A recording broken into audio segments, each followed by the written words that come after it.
La Ciénega Oscura.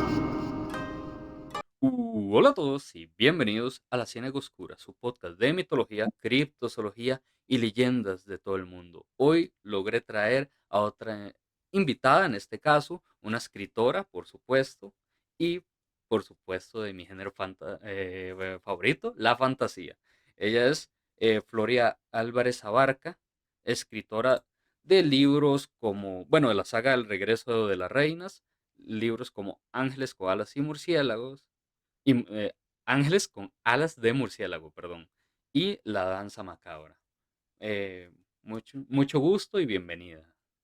Muchísimas gracias, Jeremy. Encantada de estar por acá y muy interesada en escuchar esas historias de mitología también que estuvimos conversando antes. De verdad que todo un placer y además tengo mucha curiosidad. Ok, perfecto. Bueno, ya le estaba explicando un poco de cómo va el podcast. Vamos a hacerle unas preguntitas y después vamos a la historia. Entonces, comencemos de una vez. Algo de lo que estaba pensando, o que siempre he pensado los escritores, es en qué momento decidieron escribir. En su caso, ¿cuál sería?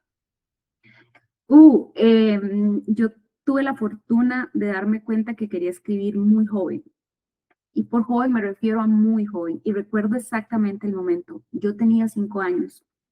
Habían visitas en mi casa, bueno, en casa de mis abuelos. Y yo me andaba escondiendo porque no quería socializar. Y siempre andaba conmigo un libro de cuentos y como un cuaderno para escribir y un libro de pintar, pues y unas crayolas porque tenía 5 años. Eh, y recuerdo que tenía un libro de pintar de Plaza Sésamo y me había quedado, no sé por qué, pensando en de dónde venía Abelardo y cuál era la mamá de Abelardo en Plaza Sésamo. Ok, Entonces, escondiéndome de las visitas, me subía a una de estas escaleras de andamio que tenían, bueno, mi abuelo tenía una de esas escaleras de andamio que son como que te subes por un lado, hay algo plano acá y bajas por el otro. sí. Entonces yo me subí al andamio como para que nadie me pudiera encontrar, porque todo el mundo buscaba, pero no iban a ver para arriba. Yo nada más quería estar ahí. Me puse a escribir. Recuerdo el instante de darme cuenta, como que si pones varias palabras juntas, forman oraciones, pero esas oraciones, si las arreglas de cierta manera, cuentan historias. Y la realización fue como que me explotó el cerebro. Yo recuerdo el instante en el que dije, soy tan poderosa, yo puedo crear historias. Y nada, no me detuve desde entonces, hace 30 años de eso, y nada más no me detuve. No, qué bueno. De hecho, sí, súper joven lo decidió. Sí, sí, sí, yo nunca tuve dudas y Mm. nunca tuve nada de esto de quiero ser escritora o no. Yo supe desde muy chiquita que eso es lo que quería hacer. Ah, qué bueno. No, no, buenísimo, hasta me quedé sorprendido. Súper joven encontró ese camino. Sí, sí, yo creo que es inevitable. Cuando de vez en cuando me han preguntado por mi motivación para escribir, y yo les digo, es que no lo puedo evitar. No es tanto que yo, ¿verdad?, encuentre formas de escribir, es más como que es inevitable. Y sí, desde muy chiquitita me di cuenta. Ah, qué bueno, qué bueno. Ok, vamos a la segunda pregunta. Esta es la que le hago a todos los invitados que han estado aquí. ¿Cuáles son las influencias que le gusta leer? Tal vez, Uh, ¿Decías? no, no, que tal vez qué autores la han influenciado para escribir todos sus libros. A ver, tengo muchas influencias. Me gusta mucho la filosofía. Entonces, los filósofos naturalistas son, eh, pues, es un momento de la filosofía humana que me llama mucho la atención y, y, creo que de ahí nace mucho de cómo creé los poderes para cada una de las casas en el regreso de las reinas y cada una, de cómo creé cada una de las casas. Y Anaxímenes y Anaximandro planteando el aire como el origen de todas las cosas. Y bueno, entonces la filosofía yo diría que es posiblemente mi mayor influencia. Los naturalistas en particular. Después de eso, me gusta mucho la historia, me gusta mucho leer historia, me gusta mucho leer mitología. Me gusta entender cómo los seres humanos hemos creado figuras para explicar cosas no, no de forma tan directa, ¿verdad? Sino hemos creado todos estos mitos y todos estos poderes para hablar de nuestras ansiedades humanas y todo este asunto. Entonces, eso me influencia mucho, mucho y siempre que tenga la oportunidad de leer sobre historia, sobre mitología, soy feliz. Y ya en autores un poco más modernos, me gusta mucho Liu Bardugo, que es la escritora, tiene mi novela favorita contemporánea, que se llama La Novena Casa, y es una novela muy, muy oscura, con imágenes muy crudas, pero es que está tan exquisitamente escrita que es imposible de ignorar. Y en autores nacionales me encanta y también me influencia muchísimo Rafael Ángel Herrera. He tenido la fortuna de tenerlo como mentor y amigo muchísimos años y su trabajo diría que es el que más leo de escritores nacionales y me ha ayudado montones como a mejorar yo también, como mi técnica. Él es poeta también, entonces como la forma en la que escribo, las imágenes literarias y todas esas cosas, creo que la influencia de él ha sido como muy importante para mí también. Ok, perfecto. De hecho, ese libro de las 9 casas, ¿verdad? La Novena Casa. La novena casa, perdón. Yo lo he Ujú. escuchado varias veces, pero no he tenido la oportunidad de leerlo. Entonces, qué bueno. Por eso mismo siempre le hago estas preguntas al invitado, porque de ahí agarro libros de, interesante. Ahí está el principal de todos los que mencionó. Ese es el que me guardo porque ya he escuchado cosas buenas de ese libro. Es un excelente libro. Eso sí, es un libro que no es para leer cuando uno está tal vez en un momento mental no muy bueno. Ok. Es un libro muy oscuro. Y Ujú. no solo oscuro como tiene imágenes muy fuertes, pero es que la autora hace un trabajo tan excelente hablando de la decadencia y la miseria y al mismo tiempo de magia y sociedades ocultas, que hay que estar en un buen lugar para leerlo. Esa es mi única advertencia, pero es maravilloso. Ok, ok, perfecto. La tercera pregunta sería, eh, bueno, ya mencioné la saga que está escribiendo, ya hablamos hasta un poco antes de comenzar del Regreso de las Reinas. Eh, ¿Cómo fue comenzar una saga larga para, no sé, para hacerla, para las ideas, todo lo que conlleva? Es un trabajo más que todo técnico. La gente piensa en esto más desde el lado de la inspiración, pero la verdad es que cuando uno toma la decisión de trabajar una serie de libros, tenés que tomar la decisión de que vas a trabajar más por disciplina que por pasión. Y no quiero que esto suene feo, o sea, yo he amado, amo profundamente la saga y he disfrutado muchísimo de escribirla, pero es un proyecto en el que reina sobre todo la estrategia. Es, bueno, ¿cómo voy a crear este mundo? Entonces tengo muchos ampos, te puedo enseñar uno que está por acá cerca. Vamos a ver, este es uno de los muchísimos ampos de la saga Mm. que tiene cientos de documentos, descripciones de personajes, reglas del mundo, cosas de mitologías que me llamaron la atención, citas de libros, entre otro montón de cosas. Entonces es empezar a construir un universo, después ver qué parte de ese universo vas a mostrar en cada libro, porque hay cosas del universo que son hermosas y son muy interesantes, pero no necesariamente el lector quiere verlas o no favorecen la historia, porque si no los libros terminan muy cargados o muy poco cargados.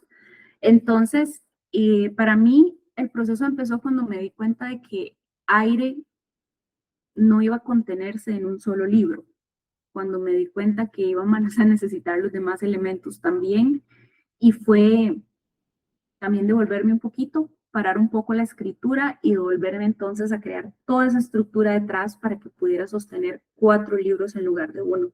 Ok.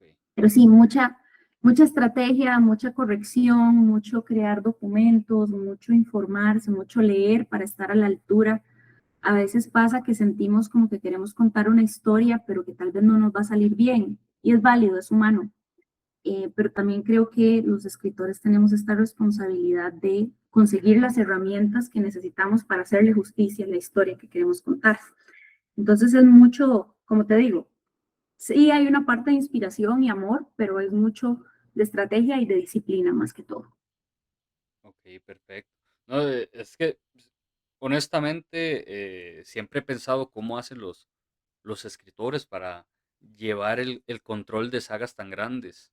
Eh, Fuera de cámaras estábamos hablando de Brandon Sanderson, por ejemplo, que tiene Sí. el mundo del Cosmere, que ya van por 24 libros y es un universo entero. Y no Él me... tiene muchos más ambos que yo, te lo puedo asegurar. Sí, claro, ¿no? Él tiene miles de cosas y creo que es uno, él también en algún momento en entrevista lo ha mencionado, el nivel de investigación y documentación que hay que llevar para poder sostener una saga de esa magnitud. O sea, para poder sostener 4 libros, te puedo decir que es bastante lo que hay que Sí. investigar. Para sostener 24 y que el universo siga siendo coherente, es increíble. No, Ujú. y que siga sacando libros por año que amplían Sí. el universo. Es que es increíble. Igualmente, eh, Robert Jordan, que Ujú. tenía pensado hacer 15 al final, por su muerte, Sanderson hizo 3 más, pero, pero sí, son escritores que yo digo, ¿cómo hacen para mantener tantos libros a la vez? Es increíble.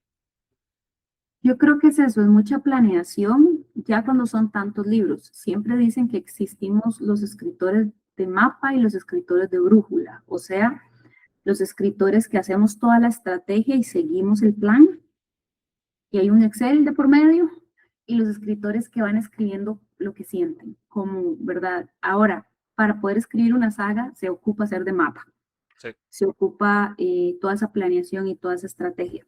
Los de brújula, que es esto de, bueno, yo voy escribiendo lo que voy sintiendo en mi corazón, es un recurso válido, pero sí, me imagino, porque yo soy de mapa, aunque sea un solo libro, eh, me imagino que sí se complica más si no vas manteniendo como registro de qué está, de dónde y por qué. sí, es increíble toda la planeación que lleva todo esto. Sí, Eh, ok, la cuarta pregunta. Hasta el momento de sus libros, ¿cuál ha sido el más difícil de escribir y cuál es su favorito?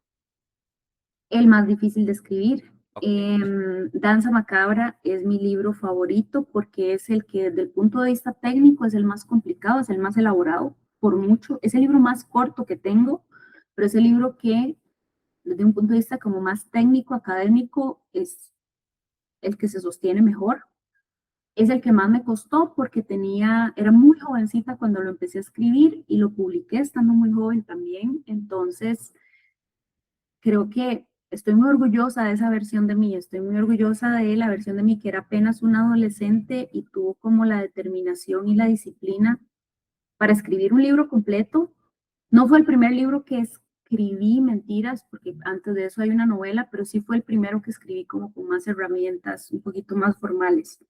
Y que tuviera la disciplina, esa versión de mí, cuando yo pienso en una versión de mí que todavía era una adolescente, ahora tengo 35 años, y pensar que tuve la determinación para escribir el libro de principio a fin, conseguir las herramientas literarias que en ese momento no tenía, buscar mentores que me corrigieran, aprender y cuando veo que el resultado desde el punto de vista técnico, incluso hoy, se sostiene muy bien, me siento orgullosa, la verdad me gusta bastante. qué bueno. Qué interesante que el más difícil sea el favorito. Tal vez por lo mismo. Sí, es por eso, es Ajá. definitivamente por eso, eh, me recuerda mucho el proceso de adquirir todos esos recursos literarios, ¿verdad? No es, uno no sabe lo que no sabe, ¿verdad? Y es un libro del que aprendí mucho. Y incluso hoy, como te digo, leo los cuentos y digo, hey, no están nada mal. Y era una adolescente. Estoy muy orgullosa de mí. no, súper bien. De hecho, yo tengo muchas ganas de leerlo. Ya se lo decía que apenas tenga ya chance, los compro y me pongo al día porque sí Claro, me será interesa todo un mucho. honor. Me contás qué te parece, pero sí, yo tengo que aceptar que hay uno que estoy planeando que tal vez me llegue a gustar tanto como Danza Macabra, pero no sé. Creo que tiene un lugar especial también por haber sido como el primero con el que fui más formal y así. Ok, perfecto, no, no, súper bien.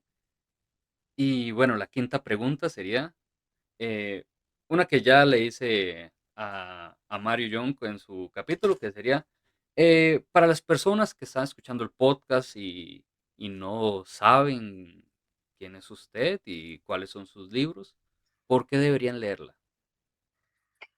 Wow, qué pregunta más difícil. Esa es la pregunta más difícil que me han hecho. ¿Por qué deberían leerme? Yo nunca pienso en eso, ¿sabes? Yo nunca pienso en por qué la gente debería leerme. Es más como que me leen y después me cuentan. Yo creo que leer fantasía en general es darse la oportunidad de explorar cosas de las que tal vez no hablamos diariamente de forma tan fácil. Yo creo que creamos la fantasía para hablar de cosas tan profundamente humanas y tan profundamente crudas que tal vez decirlas así de frente no es tan sencillo. Entonces creamos monstruos y creamos poderes y creamos leyendas y creamos maldiciones eh, para hablar de eso que profundamente sentimos y nos afecta. Entonces creo que libros que son de fantasía, igual que la fantasía en general, es una oportunidad para conocerse mucho a uno mismo. Y el tipo de fantasía que le gusta a alguien dice mucho de quién es como persona. Entonces, dense ese chance de conocerse a ustedes y explorar todas esas cosas. Ok, perfecto. No, lo contestó súper bien y me siento súper orgulloso que yo le haya hecho la pregunta más difícil hasta el Esa momento. es la pregunta más difícil y le ganó a la pregunta que más difícil que me han hecho hasta el momento y es una pregunta que me hacen mucho de qué se tratan sus libros. Esa era la pregunta más difícil que me habían hecho. Y sí, es bien difícil, pero estar por encima de esa pregunta de por qué la gente debería leer sus libros. Wow, No, sí, ya me siento súper orgulloso de mí, porque justo esa pregunta la ideé para ser la última para cada escritor. en serio. Bueno, qué Ajá. dicho así, porque si no uno se, mira, vos me haces esa pregunta de primera y yo quedo enclochada el resto del podcast. No, es que siempre es bueno escuchar, por lo menos para mí, o así lo siento, que el escritor quiera decir por qué deberían comprar sus libros, por qué leer, porque, bueno, ya lo he dicho, mucho de invitar a escritores o músicos o lo que sea que vaya a venir en adelante es para que ellos se hagan su patrocinio aquí, que la gente los conozca. Entonces, eh, no sé, esa pregunta como que me gusta mucho para que la gente diga, "Ah, ok, voy a leerla por esto y esto y esto". No, está genial. A ver, yo lo que me pasa es que soy muy mala vendedora. Yo espero ser una escritora decente, pero sé que soy una vendedora terrible. Y las librerías que tienen mis libros son testigos de eso. Me han invitado a eventos y es como, ok, Flo, vas a estar 2 horas en este evento y tu trabajo es estar aquí y vender tu libro. Y yo, Ok, paralizada. ¿Cómo que vender mi libro? ¿Cómo se vende un libro? ¿Cuánto vale mi libro? ¿De qué me están hablando? Mira, y entonces, y siempre se ríen y me molestan y es como, Flo, en serio, usted no sabe cuánto valen sus libros y yo no. Literalmente cada vez que me preguntan me meto a mi página web y reviso los precios para o- poder decir, y se me olvidan. ok, Yo soy la peor vendedora del mundo, pero lean fantasía. interesante, interesante. No, de hecho, a mí me pasaba lo mismo. Yo comencé con el podcast, ya el podcast va para un año y hasta hace poco dije yo, ah, cierto, existe TikTok, existe Instagram, debería subir clips ahí y justo después de eso comenzó a subir el podcast. Entonces, nos pasa lo mismo, nos pasa lo mismo. ¿Verdad? Como que uno se enfoca mucho en lo que está haciendo y se le olvida la parte de cómo lo comercializo, cómo lo presento. Sí, eso Exactamente. cuesta bastante. Sí. Y bueno, yo sé que nadie me hizo la pregunta, pero yo lo voy a contestar aquí. ¿Por qué me gusta Por favor. tanto? ¿Por qué me gusta tanto la fantasía? En mi caso, yo tengo un trabajo así, en lo que me graduó de la universidad, tengo un trabajo automático. Yo trabajo en una fábrica, siempre lo he dicho, y llego muerto al trabajo. Y si no hago guiones, grabo. Y cuando tengo tiempo, me gusta leer fantasía, porque así meter mi mente en un mundo inexistente, con, qué sé yo, con elfos, o con duendes, me despeja tanto la mente que eso es algo que me encanta la fantasía, que por más cansado que venga, yo puedo decir, ah, ok, aquí me despejo.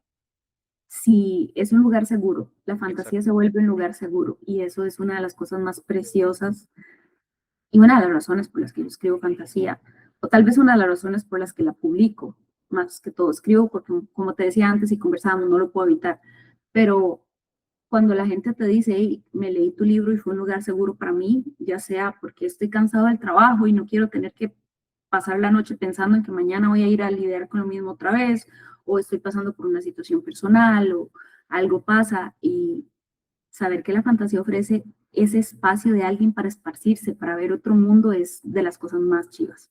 Es un gran escape y muy bueno. Pero bueno, ¿está preparada para ya Estoy preparada, entrar bueno, a mi zona del podcast? estoy tan preparada como puedo estar, pero sí, Ok, vamos a ver, let's go. bueno.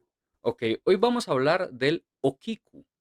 ¿Y qué es el Okiku? Es una historia muy conocida en Japón. De hecho, es una figura de las más famosas del folclore japonés, conocida principalmente por la leyenda del Bancho Sarayashiki, o en español, la mansión de los platos. La La sirvienta mansión de Okiku de los platos. la mansión de los platos, ok. Ujú. La sirvienta Okiku, tras romper un plato precioso, es asesinada por el samurái Aoyama y su fantasma regresa para atormentar, contando platos sin parar. Básicamente eso sería un poco de lo que es el mito. Entre esta historia del Bancho Sarayashiki es la más famosa, donde cuenta esta pequeña parte, que básicamente es como un fantasma que busca venganza por todo lo que le hicieron. De hecho, el fantasma, lo recuerdan como un Onryu de un capítulo anterior, justo el de Mario Young. Eh, es un tipo de fantasma que busca venganza tras su muerte trágica. Entonces, es muy interesante. De hecho, este mito me gustó mucho cuando lo encontré y por eso quise traerlo. Y básicamente esa sería. También hay una pequeña leyenda urbana que toma a la Ikuku, pe- pero, se llama la muñeca, o Kiku, perdón. Existe una historia separada sobre una muñeca en el templo Manenji en Hokkaido que supuestamente tiene cabello humano, que crece continuamente y que se dice que está poseído por el espíritu de una niña llamado Kikuku.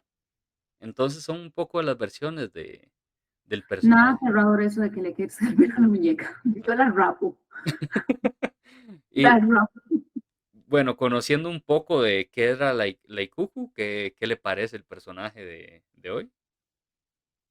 Tengo preguntas. Ajá, Antes de dar una opinión, más que opiniones, tengo preguntas. La primera, pero, ok, ¿qué es lo que hace el fantasma? O sea, ¿por qué está enojado? ¿Está enojado porque le rompieron platos? no. Ahorita lo voy a contar en la historia, pero básicamente este es el espíritu de un fantasma que lo asesinaron por quebrar un plato. Oh, entonces, Ujú. y el fantasma tiene género, o sea, era una Sí, chica, una chiquita. de hecho, se llama Okiku, pero el tipo de yokai es un Onryu, que es un fantasma, como ya dije, que busca venganza después de una muerte trágica. Entonces, en este caso, a la chica la asesinaron por, por una traición, básicamente la traicionaron y por eso mismo la asesinaron. Ok, pero entonces la asesinaron por quebrar un plato o técnicamente por algo más, pero bueno, la traicionaron y entonces ahora es un fantasma furioso. Es que no quiero hacer mucho spoiler por la historia, pero sí, básicamente es eso. Oh, Ah, ok, ok, bueno, cuéntame la historia. Tengo, ok. o sea, puedo decir que qué miedo, o sea, especialmente no sé cuál es el rol de la muñeca que le crece el pelo, pero Es que ya, el rol de la muñeca, de hecho, por acá voy a dejar una foto para cuando salga el video. El rol de la muñeca es que le dicen Okiku, igual que esta leyenda, y es una pequeña muñeca que tiene en un templo, pero cada cierto tiempo le crece el pelo y dicen que el pelo continuamente se le va creciendo y le va creciendo. Y actualmente usted, si va a Japón, puede ir a ver esa muñeca en el templo. mira, vieras que no te ofrezco, hay otras cosas que hacer en Japón. Eh, No, vieras que no, no, no es de las cosas que querría hacer en Japón, o sea, siento, si a la muñeca le crece el pelo, yo no tengo nada que estar haciendo cerca de esa muñeca. sí, Eh, no, a mí también me incomoda mucho. Siempre lo he dicho, hay cosas que me espantan más de estos mitos. Primero son los niños muertos, así fantasmas de niños, y segundo, muñecas, así de porcelana, me dan pavor. a mí me encantan las muñecas de porcelana. Tengo una que se llama María Teresa ¿Ok? y yo adoro a María Teresa. y la tengo desde que está niña. Y una vez se cayó y se quebró y se le quebró así la mitad de la cara, de la forma más perturbadora. Y creo que en mi Instagram hay una foto. Yo la reparé y todo y le hice otra vez el vestido y entonces casi no se le nota, pero sí tiene como una pequeña cortada en la mitad de la cara. Entonces ella tiene todo el potencial de estar poseída. Ok, este, Pero María Teresa no está poseída, María Teresa es buena gente, María Teresa se queda en la cajita donde ella duerme, ella no se mueve, ella no me viene a visitar en la noche, ella no me vuelve a ver, ella está ahí en lo suyo. lo peor es Entonces, que el hecho de que la tengan en una caja me da todavía más miedo. es que las muñecas de o sea, esa Sí, tenía una caja que para le... cuidarlo. Ajá, entonces yo adoro a María Teresa, pero es por eso, porque yo la dejo en una posición y regreso y en esa posición está. Ella nunca se Ok, ha puesto creativa. por lo menos, eso es bueno. No, no, sí, entonces María Teresa y yo tenemos una buena relación. Me gustan mucho las muñecas de porcelana, pero me dan mucho miedo los fantasmas de chiquitos. Ujú, O sea, yo creo que yo tal vez podría lidiar de forma un poquito más digna con un fantasma adulto, pero ok. un asunto de que, sí, fijo le crece el pelo porque está poseída como por alguna chiquita y yo, ay, no, ahí sí no te ofrezco. Hay muchas otras cosas aterradoras que yo podría hacer, pero eso, no. No, es que, no, no. Eh, es vacilón, pero no sé, siempre las muñecas me han dado eh, esa, esa grima que no sé, yo digo, no sé, tiene algo que no me gusta, pero bueno, sí, Sí, y una muñeca poseída por una chiquita, sí, no, no, no, no, no, ahorita no, jóvenes. a eso le hacemos cruz.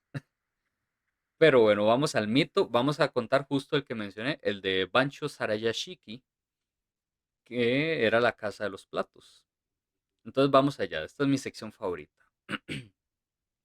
El viento sopla entre los pasillos de una vieja residencia samurái. Las paredes crujen y en la oscuridad algo cuenta. Uno, dos, tres. Y entonces un grito. En el Japón del periodo Edo, en una zona conocida como Bansho, en la ciudad de Edo, existía una mansión perteneciente a un poderoso samurái, un hombre respetado en apariencia, pero temido en la intimidad. Su nombre era Aoyama Tesan. En esa casa trabajaba una joven sirvienta llamada Okiku.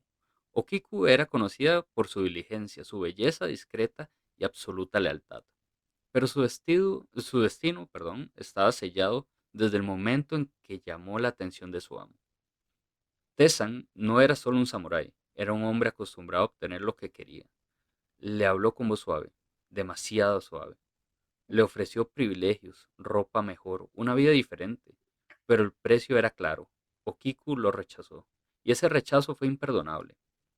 En la casa existía un tesoro muy valioso, un juego de 10 platos finos, posiblemente de porcelana de gran valor, símbolo de prestigio de un clan. Un día Tesan decidió ejecutar su plan. Mandó a Okiku a limpiar los platos, uno por uno. Ella los contaba. Uno, dos, tres, cuatro, cinco, seis, siete, ocho, nueve. Pero cuando llegó al último, el 10.º plato no estaba. El samurái apareció, preguntó por el plato faltante. Okiku, confundida, volvió a contar. 9, solo 9. El silencio se volvió pesado. Ella juró que no lo había perdido. Suplicó temblando, pero Tesan ya había decidido su destino. La acusó de robo. En aquella época, ese crimen podía significar la muerte. Primero vino la humillación, luego la tortura. Durante días, Okiku fue interrogada, golpeada, presionada para confesar, algo que nunca hizo. Pero ella no cedió, nunca confesó, nunca mintió. Y eso enfureció aún más a Tesan. Una noche sin luna, la llevaron al patio. El aire era frío. El sonido del agua en un pozo cercano parecía llamarla. Okiku, débil, apenas podía mantenerse en pie. Por última vez le ofrecieron una salida, confesar o morir. Ella negó, y entonces fue arrojada al pozo. Su cuerpo desapareció en la oscuridad, pero su historia apenas comenzaba. Esa misma noche algo cambió en la mansión. Los sirvientes comenzaron a escuchar un sonido, una voz débil, al principio lejana, contando. Uno, dos, tres. La voz venía del pozo. Cada noche, a la misma hora, el conteo se repetía, y siempre terminaba igual, cuando la voz llegaba al 9. El silencio se rompía con un grito desgarrador, un grito que no parecía humano, un grito de desesperación, de injusticia, de dolor eterno. Tessan intentó ignorarlo, pero el sonido no cesaba. Noche tras noche el lamento crecía más fuerte, más cercano, más real. Los sirvientes comenzaron a huir. Lo que se quedaban enloquecían, y Tessan empezó a ver cosas, sombras, cabellos mojados, una figura emergiendo del pozo, ojos vacíos mirándolo. Okiku ya no era humana, se había convertido en un Onryu, un espíritu de venganza, atado al mundo por el odio y la justicia. Algunas versiones dicen que Tessan fue encontrado muerto, otras que perdió la razón. Algunos incluso aseguran que él mismo se arrojó al pozo, incapaz de soportar la culpa. Pero hay algo en lo que todas las historias coinciden, que nunca escapó. Con el tiempo, la mansión cayó en ruinas, pero el pozo permaneció, y aún hoy en lugares como el castillo de Himeji se habla de un pozo que guarda un eco antiguo. Algunos visitantes dicen que si te acercas demasiado, puedes escucharla contando, esperando, buscando el 10º plato. Dicen que un monje intentó ayudarla.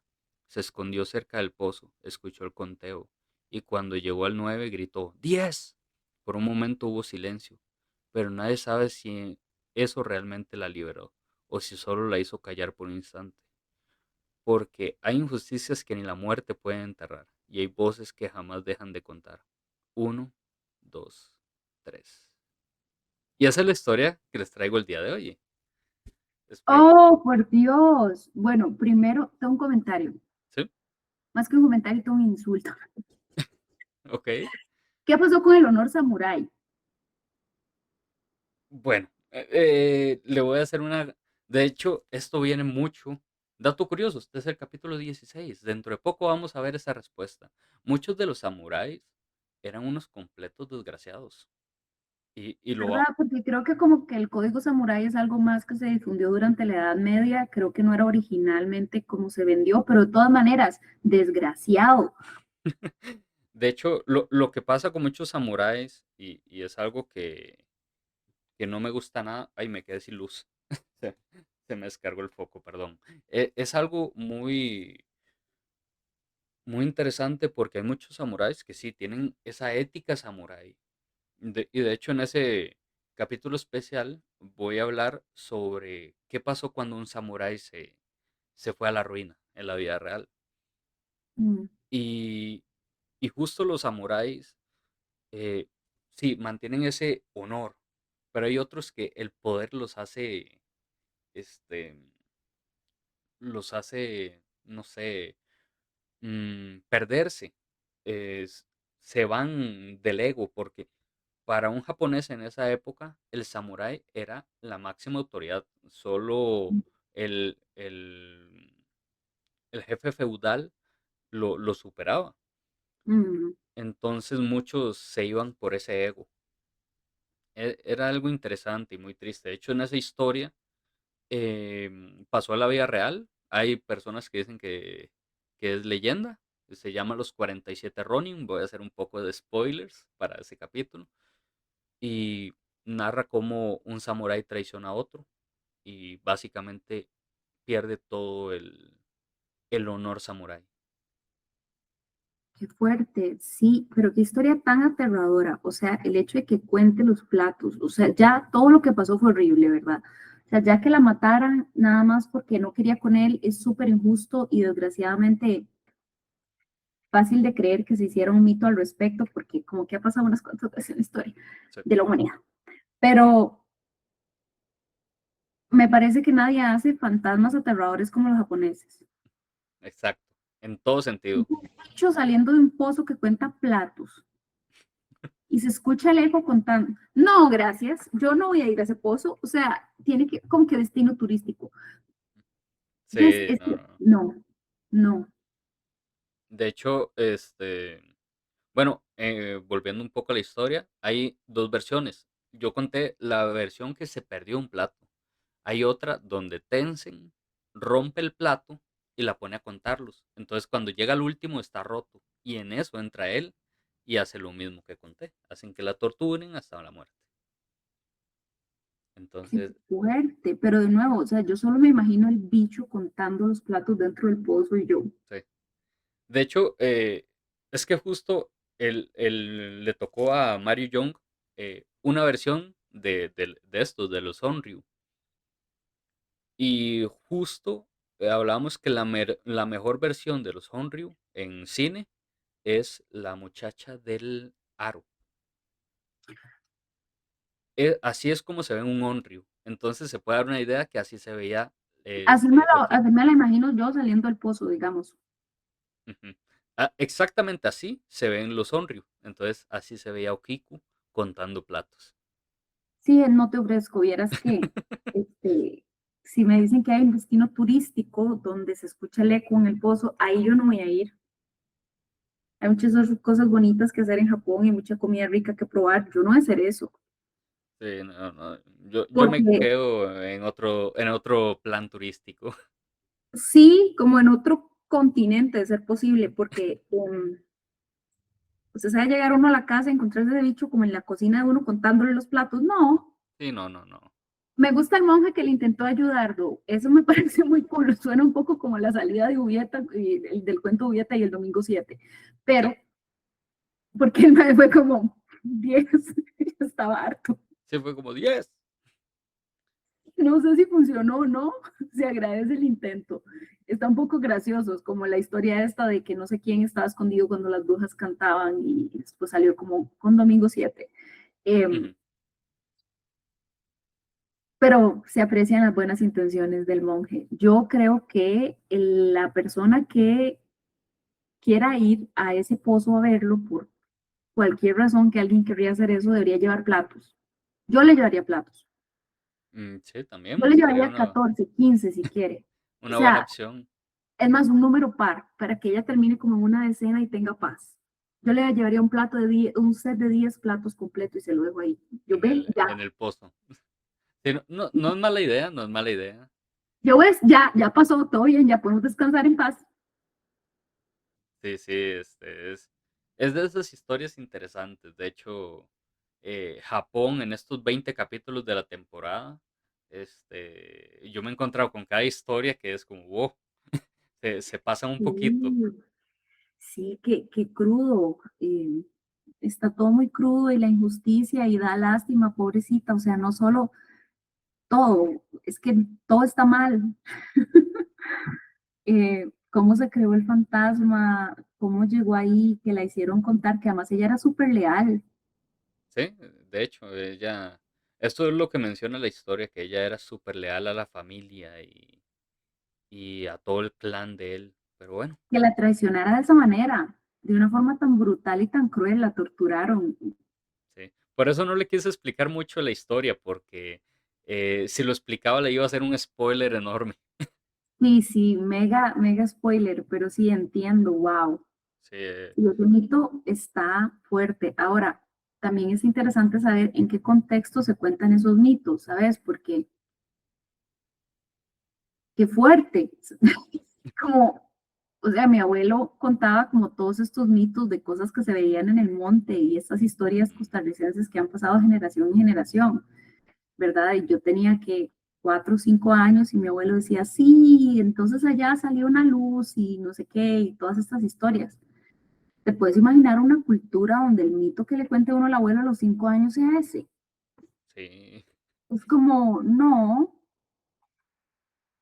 sí, es de eso de no, no, no, te estás pasando un poco, pero sí, sí entiendo. Lo peor es que sí lo entiendo, porque para el japonés es muy importante preservar estas historias, que es algo muy interesante que en lo personal a mí me gustaría que se hiciera más en Costa Rica, preservar las historias de la cegua, del cadejos, y sí, son muy interesantes todas estas historias. Yo creo, bueno, uno ujú, dice que raros por contar esa historia, pero a ver, la historia de La Llorona es súper fea y a mí me ujú, la contaban desde que tengo memoria, ¿verdad? De que, bueno, esta y todo lo que pasó y que el chiquito se ahogó en el río y que era un bebé y que ahora ya lo busca, o sea, tampoco es sí, la historia más apropiada para niños, igual a uno se las contaban. sí. A mí lo que me parece increíble es que es una historia que se creó antes de que llegaran los españoles a América. Entonces viene desde hace mucho tiempo. Igual el Cadejos esa sí es más actual, entre comillas, pero son historias que, si se emborracha lo va a matar un perro, un perro negro gigante.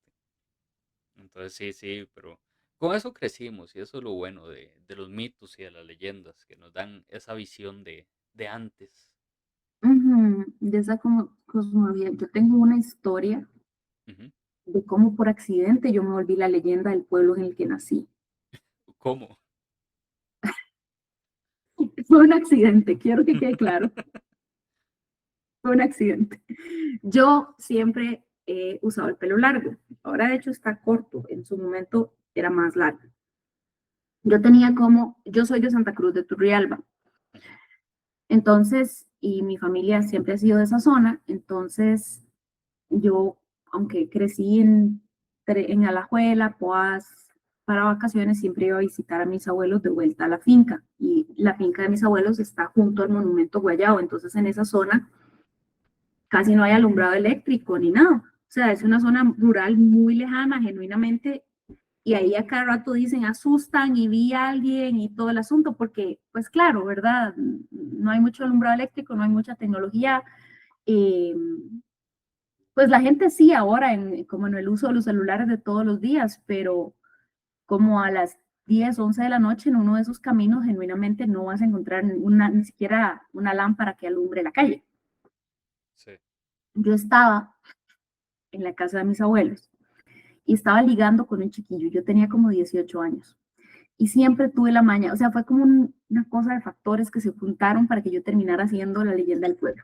Ok. No hay vecinos, o sea, ahí es la finca de mi abuelo y mi abuela. Lo siguiente que sigue es el monumento Guayabo y hacia arriba los siguientes vecinos están como a 2, 3 kilómetros. Entonces solo hay montaña y ya. Yo estaba ligando con un chiquillo y en ese momento yo tenía 18 años, ahora tengo 35, saquen las cuentas. Lo que tenía era uno de esos teléfonos Motorola de tapita, que solo tenía señal en media calle, porque claro, estoy en medio de la nada y en ese momento la señal, incluso ahora es difícil que un teléfono tenga ahí señal, entonces imagínate. Sí.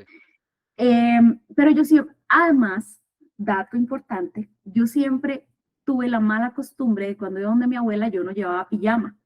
Llevaba ropa como para ponerme en él todos los días, pero siempre se me olvidaba llevar pijama. Entonces terminaba poniéndome las batas de mi abuela, Ok, sí, porque este tipo camisón. sí, como las batas de señora, ¿verdad? Estas Ujú. batas largas, tipo camisón hasta, pues no hasta el suelo, pero sí bastante largas, por lo menos como a mitad de la pantorrilla. Ok. Y yo soy pues bastante pálida, yo no soy alguien como que se le ponen los cachetitos rojos ni nada así muy seguido. Bueno, estoy yo hablando con este muchacho con el que estaba hablando por mensajes y ya yo me iba a dormir porque era como medianoche. Pero yo tenía que salir hasta media calle, o sea, yo estaba en la casa viendo tele y ya le iba a ir a poner como, hey, buenas noches, ya me voy a ir a dormir. Otra mala costumbre que tengo es andar descalza en la finca. Me regañaron 1000 veces, me dijeron que me iba a picar una culebra, nunca me picó una culebra, pero entonces estoy yo con este pelo de largo, con esta palidez natural, porque así somos todos en mi casa, con la bata de mi abuela descalza. Salgo yo a media calle porque era el único lugar donde el celular tenía señal. Entonces estoy yo poniendo el mensaje como, hey, buenas noches, ya me voy a dormir, no sé qué, y escucho una moto. ¿O no? Yo me asusté porque estoy en medio de la nada, descalza en media calle. Ok. Entonces yo hice esto, yo estaba acá como viendo el celular, donde yo escuché la moto, hice esto, pero no terminé de levantar la cabeza, entonces tenía parcialmente el pelo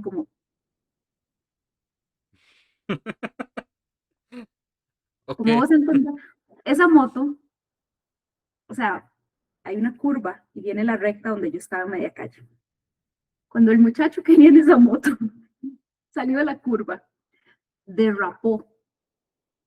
Era una de estas motos que usan mucho la gente en esas zonas de finca, ¿verdad? Motos pesadas de trabajo, Yamaha.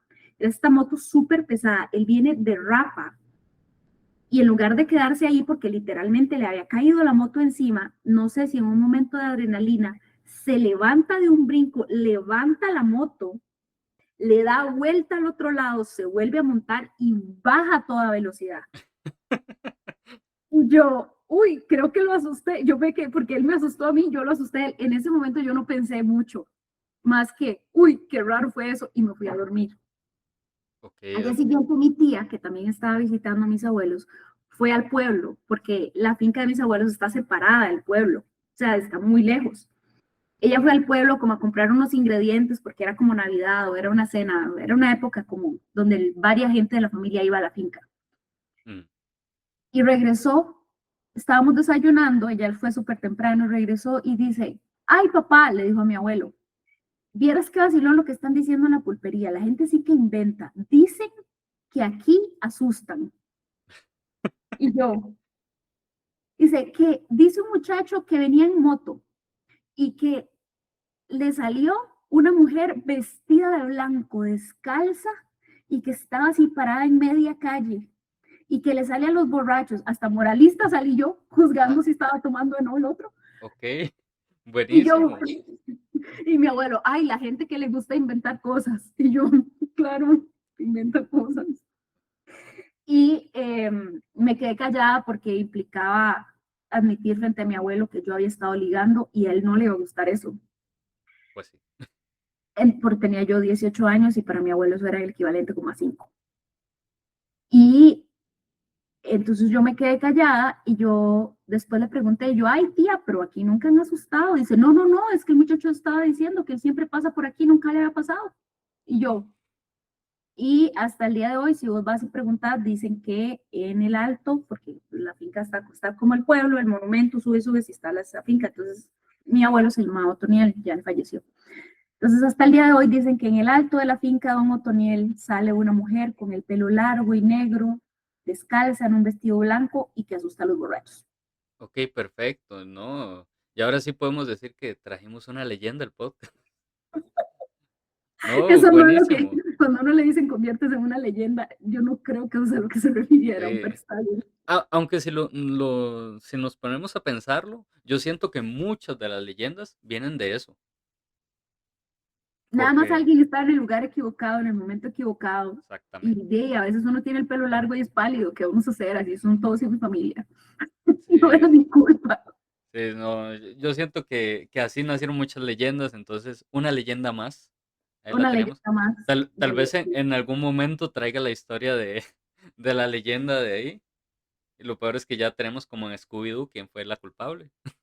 quién fue la culpable y porque ahora la gente piensa que en la finca de mi abuelo asustan. Y yo pues hasta moralista salí porque entonces seguro el muchacho iba borracho y dijo, claro, me asustó porque iba borracho. Y yo, mira, amigo, Exactamente. No, está buenísimo, está buenísimo. Gran historia. Es la primera vez que me cuentan algo así, entonces, buenísimo. No, es una de esas cosas que yo digo, bueno, anécdota. Después le conté a mi mamá, le conté, yo, mami, es que yo le estaba respondiendo un mensaje a este muchacho y mi mamá se ha burlado de mí desde hace, por bastantes años de eso, o sea, de nuevo, yo tenía 18, entonces hace rato, y mi mamá le parece demasiado gracioso y se ha reído de mí por muchísimos años. no, es que es una gran anécdota. Sí, mi mamá dice, ves, por estar ligando resultaste la llorona. Pues sí. Pero bueno, Floria, que primero que todo, ¿qué le pareció el capítulo? No, fascinante, esto de conversar sobre historias y leyendas es, bueno, naturalmente creo que al ser uno escritor es porque tiene esta fascinación por las historias también, ¿verdad? Ujú. Entonces, estuvo chivísima, de verdad. Muchísimas gracias por invitarme, la pasé muy bien y me dio mucho miedo la historia. Sí, Ok. genuinamente es de esas que de verdad dan miedo. Ojalá no tenga pesadillas. ¿O sí? No, no, ya yo soy la llorona de mi propio pueblo, entonces estoy Todo bien, ok, ahí perfecto. entre fantasmas aterradores, nos entendemos. Y bueno, ya lo último que tenemos que decir es que eh, todas las redes de Floria van a estar entre el Instagram, la página web, los links, los 4 links de los 4 libros en Amazon. Todo lo van a tener en la descripción de donde está el video, en YouTube, Spotify e iVoox. Aparte, pueden seguirme, ya lo dije, en YouTube, suscripción y like y comentario. Aparte de que muchas gracias, ya llegamos a los 2000 suscriptores, eso me tiene contentísimo. Y denle amor al Instagram porque recién lo acabo de abrir, lo siguen como 30 personas. Y, y ¿qué más? ¿Qué más? Ah, bueno, y el iVoox. Le pueden dar al iVoox el Spotify, seguir y puntuarlo con estrellas. Y ahora sí, guarde los mitos, guarde las leyendas, guarde las historias y guarde los críptidos. Cuidado si escuchan por las noches. Uno, dos, tres. Porque todo esto son las historias de nuestros pueblos. Y ahora sí, sin nada más que decir. Hasta luego. Bye bye. Adiós. La ciénaga oscura.